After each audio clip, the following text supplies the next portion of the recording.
That evening, the house felt smaller. Not physically. Emotionally.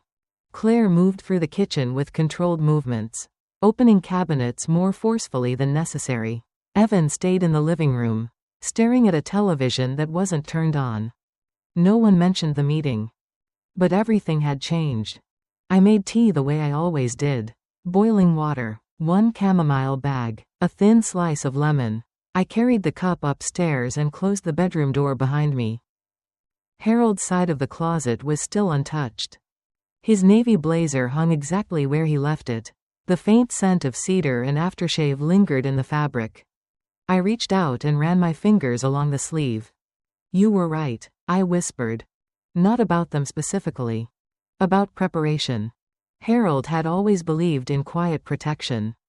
Years ago, after we attended a retirement dinner for one of his colleagues, he came home unusually thoughtful.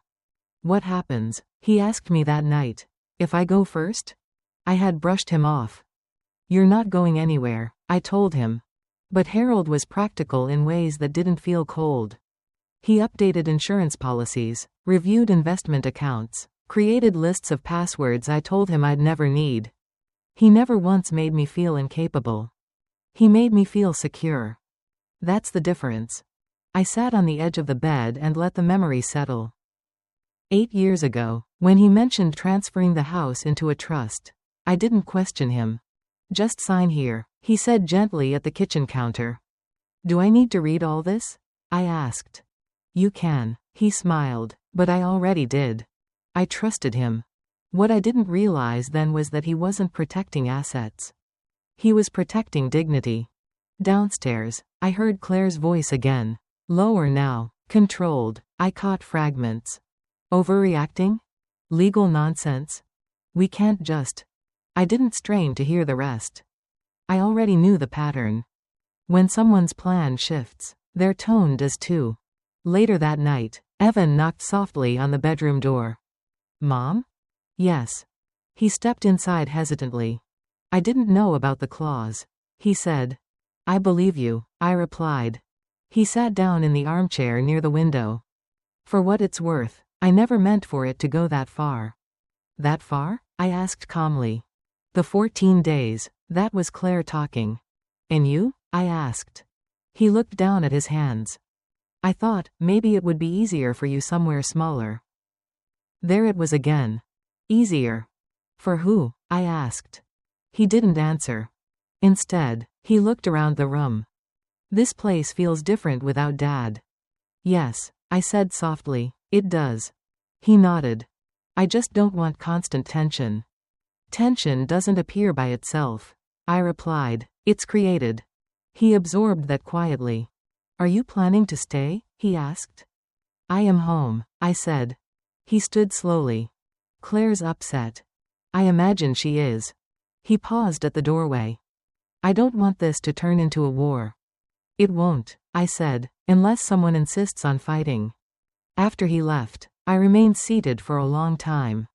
I thought about the first day we moved into this house. Harold carried boxes in through the front door while I stood in the empty living room, laughing at the echo of my own footsteps. We didn't have much back then. A second-hand couch, a dining table we assembled ourselves, curtains I hemmed by hand. We built slowly, carefully. Every improvement came from shared effort. Not inheritance. Not entitlement. Shared effort. The next morning, Claire was unusually polite. "Would you like coffee?" she asked. "Yes, thank you." She handed me the mug without meeting my eyes. "I didn't realize Harold felt that strongly," she said. "He felt responsibly," I replied. She nodded stiffly. "I just don't want misunderstandings." "Then don't create them," I said evenly. Her lips pressed into a thin line. She wasn't used to resistance. Especially not calm resistance. Throughout the day, she moved around the house differently. Less confident. Less possessive. It was subtle, but I noticed.